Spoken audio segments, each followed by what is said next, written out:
हम हमेशा फ्यूचर की तैयारी करते हैं, तो इंस्टीट्यूट भी वो हो जो हमारा फ्यूचर ब्राइट करे। Spoken English study visa, IELTS और PTE के लिए ज्वाइन करें। American institute of spoken English, India's #1 institute with over 500 branches. You will hear a number of different recordings and you'll have to answer questions on what you hear. There'll be time for you to read the instructions and questions, and you'll have a chance to check your work. All the recordings will be played once only. The test is in 4 sections. At the end of the test, you'll be given 10 minutes to transfer your answers to an answer sheet. Now turn to Section 1.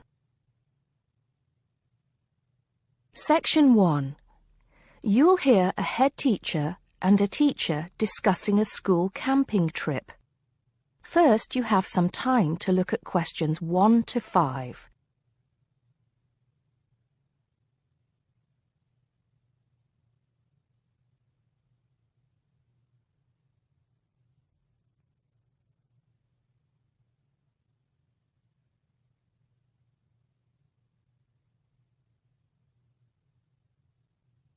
You'll see that there is an example which has been done for you.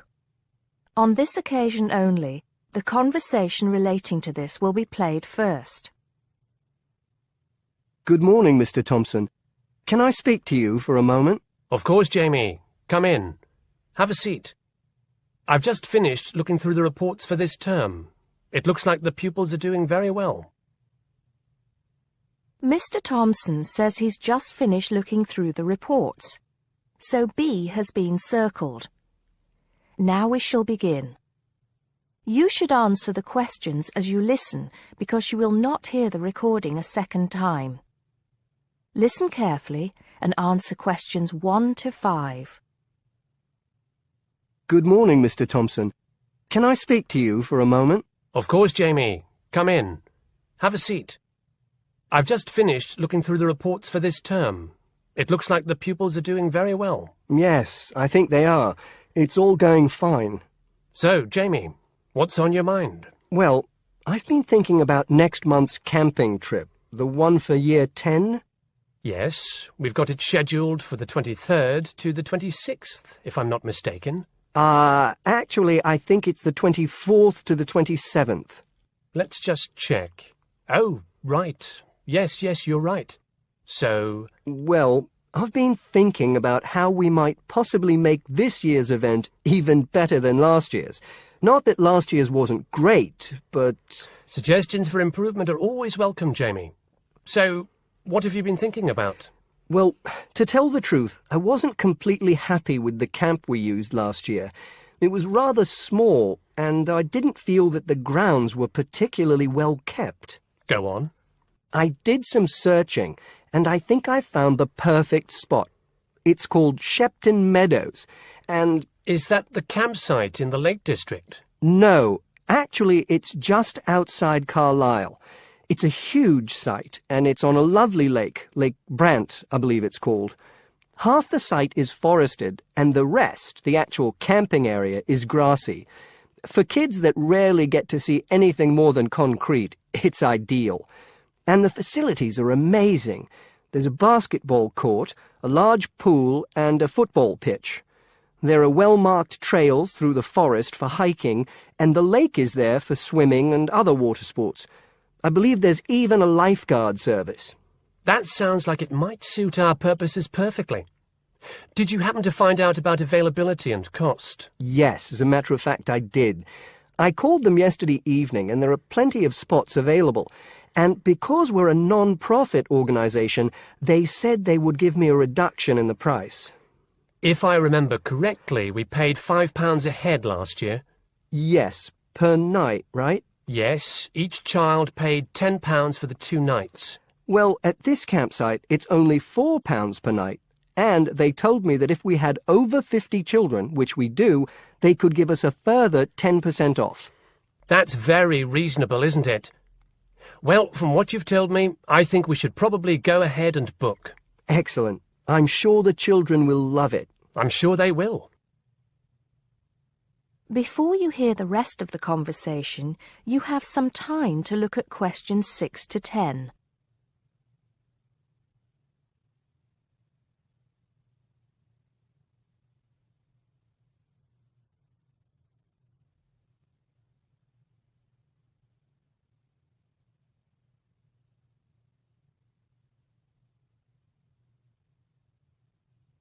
Now listen and answer questions 6 to 10. Now, Jamie, have you given any thought to an itinerary by any chance? As a matter of fact, I have. Wait 1 second. Yes, here it is. I've made a few notes.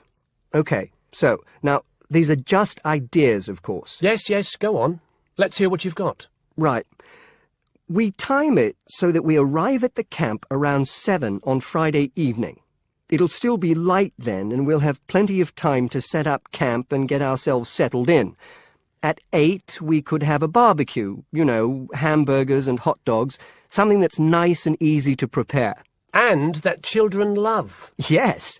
Then, lights out would be at 9:30, so the children will get a good night's sleep and be up bright and early at 7 on Saturday morning. Breakfast would be at 7:30, an hour's hiking from 8 till 9, and then a couple of hours at the lake. That would take us up to 11. I think that an hour of free time would then be in order. Let them have a chance to explore a bit on their own, you know? Yes, great idea. And then? Let's see, a picnic lunch at 12, and then sports in the afternoon till 4. Another swim until 5, and then supper. After clean-up, around 6:30, we could have a talk-back session, where the children get a chance to discuss their day and anything else they might have on their minds. Then a campfire and sing-along at 8, back to the tents at 9:30, and, well, that takes care of Saturday. Excellent, excellent. That would certainly keep them busy. What about Sunday? Sunday, right. As on Saturday, same wake-up and breakfast times, and then I thought we could go on a bit of a day trip. There are some caves about an hour's walk from the camp, which I thought the children might find interesting. We could leave at 8, which would mean we'd get to the caves at 9.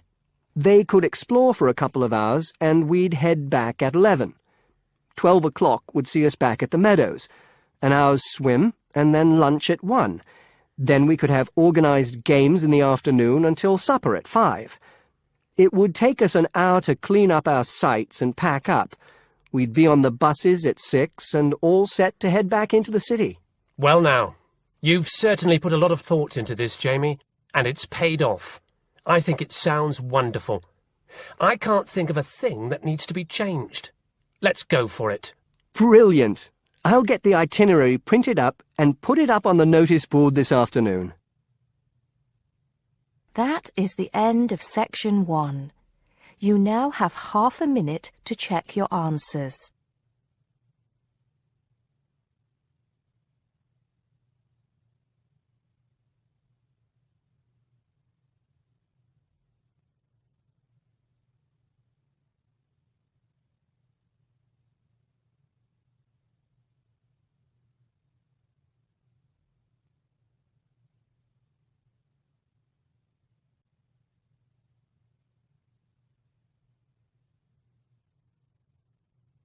Now turn to Section 2.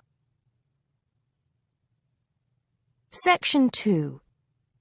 You'll hear a man giving information to a group of new university students. First, you have some time to look at questions 11 to 15.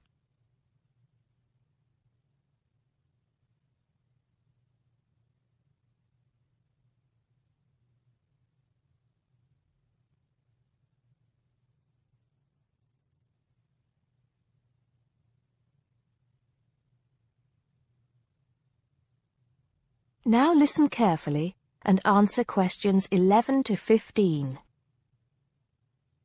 Good morning, University of Radstock students, and thank you for coming out today.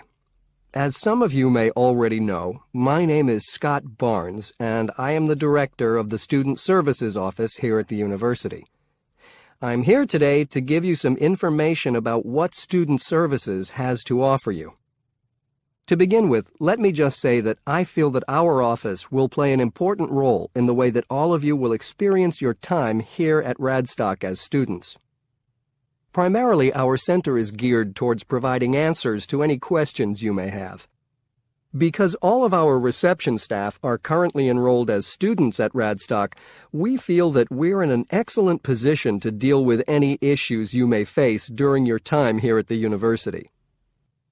As I said earlier, the Student Services Office is mainly a place where you can have your queries answered. However, the office is more than that. For example, if you come and visit us, you can pick up your student discount cards. Now, with these cards, which come at no additional cost to you, you can take advantage of reductions of up to 40% on all forms of public transport in the city. In addition, the cards are honored at many shops and restaurants in the area, giving you the chance to save up to 35% off food, beverages, and other purchases. Our office is also the place you should visit if you would like to get involved in any of the 30 different clubs and societies available at Radstock. Come in any time between 10 and 3 on weekdays, and sign up to become a member of the university choir or orchestra, the drama or debating club, the university trivia team. The list goes on and on. For new students, I cannot stress enough how vital it is to participate in the non-academic side of university life. Yes, we are here to work hard and do our best at our studies, but student life is also about having fun and meeting like-minded people. So, bearing that in mind, make sure that you get involved and enjoy yourselves. Before you hear the rest of the talk, you have some time to look at questions 16 to 20.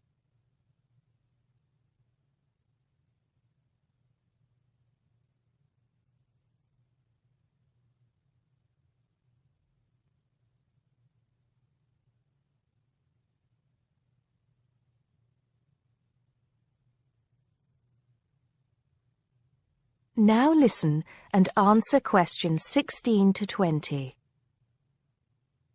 Moving along, I'd now like to talk to you about another very important service that our office provides, and that is counseling.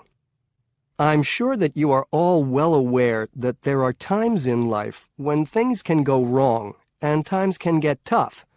We all have to endure difficult experiences, and these difficulties can be emotional or physical. Whatever the case may be, talking with an experienced counselor can help you through the trying times. The counseling service here at Radstock is staffed by counselors who are qualified to help you deal with problems ranging from homesickness and loneliness to eating difficulties and life changes. To see a counselor, we recommend that you first visit our drop-in center. We run drop-in sessions on a daily basis from 9:30 a.m. to 2:30 p.m., and to reserve one of these sessions, you can telephone the counseling service on 121-5648-3907 on the day you wish to visit. Or, if you prefer, you can come into the Student Services Office anytime after 8:30 a.m.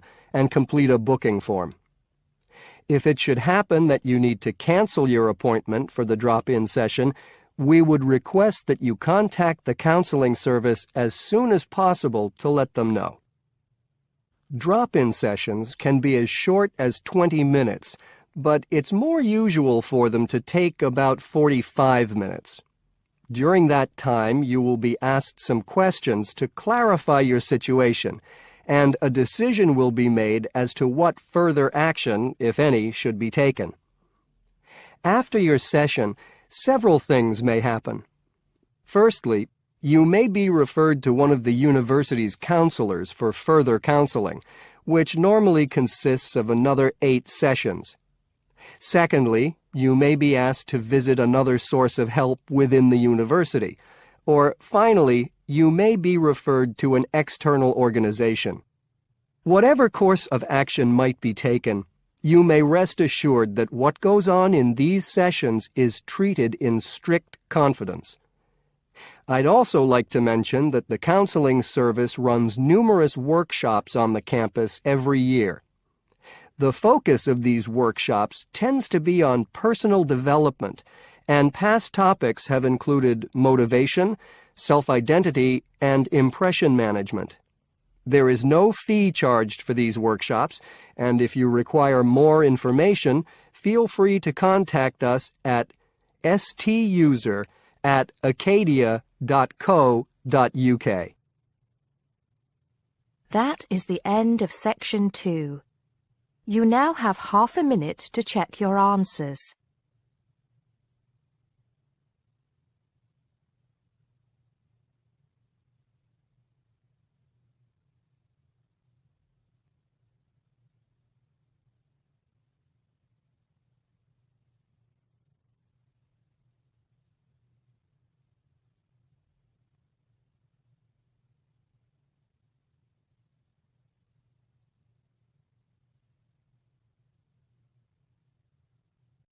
Now turn to Section 3. Section 3. You'll hear a tutor and a student talking about the history of the scientific method. First, you have some time to look at questions 21 to 25.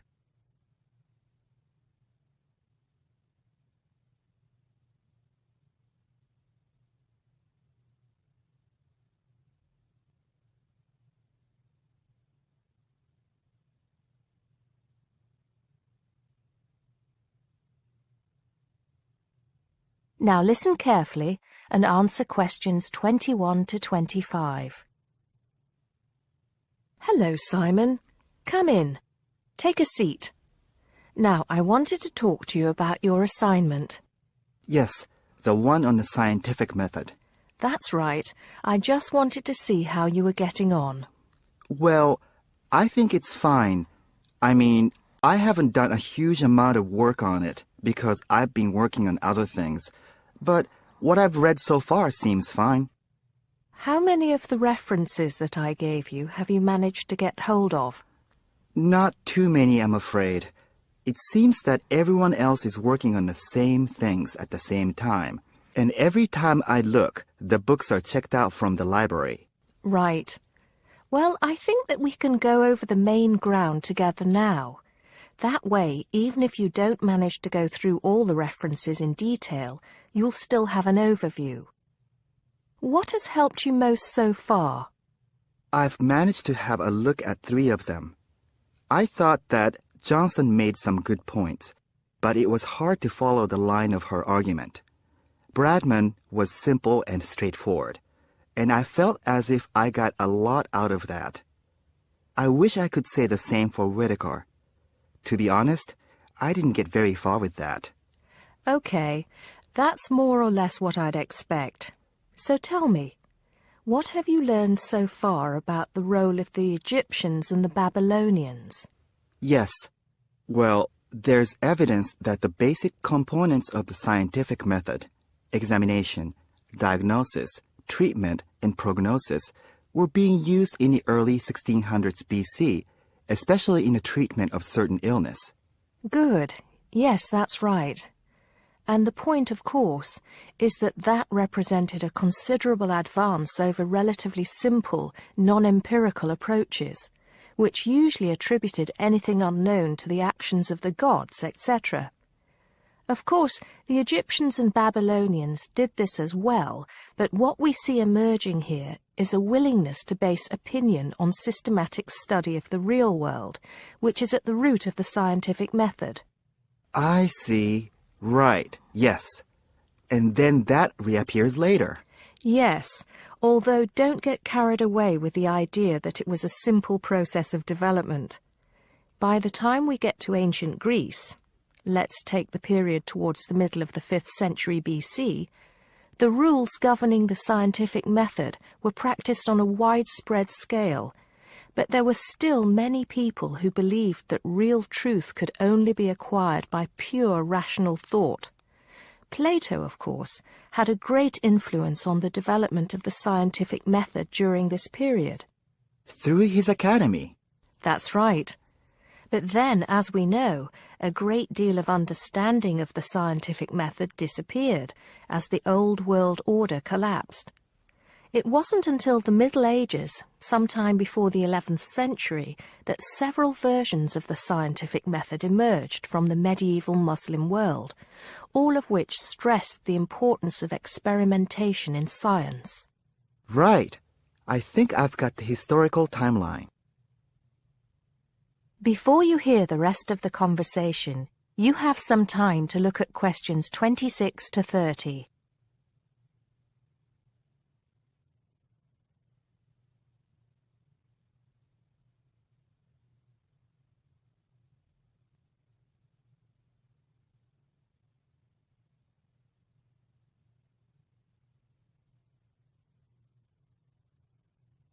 Now listen and answer questions 26 to 30. The other thing I'm struggling with slightly is actually pinning down precisely what we mean by the scientific method. I wonder if you could give me some pointers on that. Sure. Well, it's best to think of the scientific method as a series of steps in a process which allows us to find answers to questions about the world around us. So the first step is to identify the problem. What is it that you want to know or explain? And then I think the next step is designing an experiment. But you can't design an experiment unless you know what you want your experiment to tell you. Oh, yes. You need to form a hypothesis to be tested before you design the experiment. So there's a very clear relationship between hypothesis and experiment. Having designed the experiment, then of course you go on to carry out the experiment. The particular procedure you follow, the protocol, will differ from experiment to experiment, but the underlying principle is the same. You analyze the data from the experiment in order to confirm or disprove your hypothesis. Assuming the experiment is accurate. Oh yes. If there's anything unusual about the data, or if the results are at all surprising, then you need to ask yourself whether the experiment could be flawed and whether the data could be unreliable. If the answer is yes, then it may be necessary to modify the experiment and go through the process again. So, once you have reliable, valid results, then the final step is to communicate them. The wider scientific community needs to know about the results, and publication in journals is the accepted way. Okay, I think I've got the basics. It's going to get more complicated as we begin to look at some people who have criticized the scientific method. So you need to make sure that you understand things up to this point. Let me know if you have any further problems with it. That is the end of section 3. You now have half a minute to check your answers.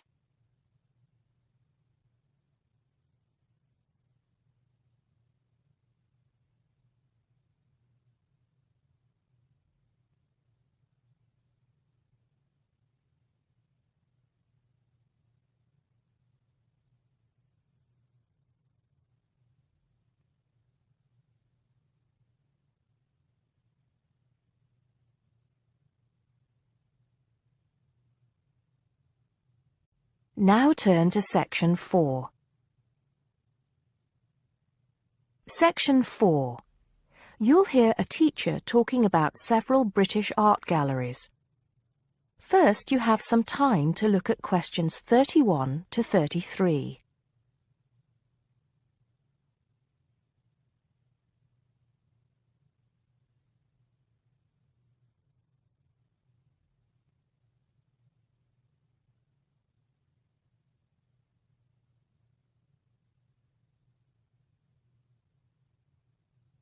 Now listen carefully and answer questions 31 to 33. Good afternoon. Welcome to the first class of V100 Art and History. The objectives of the course, as you will have seen if you've taken a look at the syllabus, include familiarizing yourselves with the vocabulary and language of art, learning about the basic elements of art and design, and finally, discussing historical periods as they pertain to art. The course will also give you the opportunity to visit some of the many galleries and museums that Britain has to offer. So, having said that, I'd like to spend the rest of today's class talking about 4 of the more important galleries that we will be visiting in the coming year. As most of you already know, or at least I hope most of you know, there are 4 Tate galleries in all. To begin, I'd like to tell you a little bit about the Tate Modern. Tate Modern is located in a very busy part of London called the South Bank. It's close to 2 world-renowned tourist attractions, St. Paul's Cathedral and Shakespeare's Globe Theatre. Now, interestingly enough, Tate Modern is housed in what was a power station, built in several stages between 1947 and 1963. It was closed down in 1981 and reopened as a gallery in the year 2000. Tate Modern consists of 5 levels, with the Tate collection being shown on the 3rd and 5th levels. On level 2, the works of contemporary artists are exhibited, while level 4 is used for holding large temporary exhibitions. Since this museum opened, it has become a popular spot for both Londoners and tourists alike. And believe it or not, it doesn't cost anything to get in to see the collection displays. Before you hear the rest of the talk, you have some time to look at questions 34 to 40.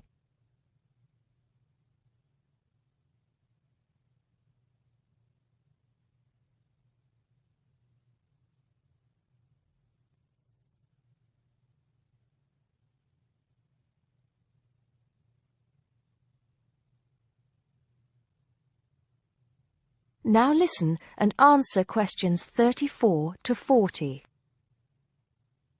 Now, the second gallery I'd like to talk about is Tate St. Ives, which is in Cornwall. It was built on the site of a gasworks, and it overlooks Porthmeor Beach. Tate St. Ives is housed in a 3-story building that was designed by the architects Evans and Shalliff. It was established in 1993, 7 years before Tate Modern was opened, and the gallery exhibits the works of modern British artists, including members of the St. Ives School, a group of artists living and working in the area from the 30s onwards. In later lectures, we'll be looking at the work of some of the artists who belong to that group and the ways in which they influenced each other. Okay, am I going too fast for any of you? No? Good.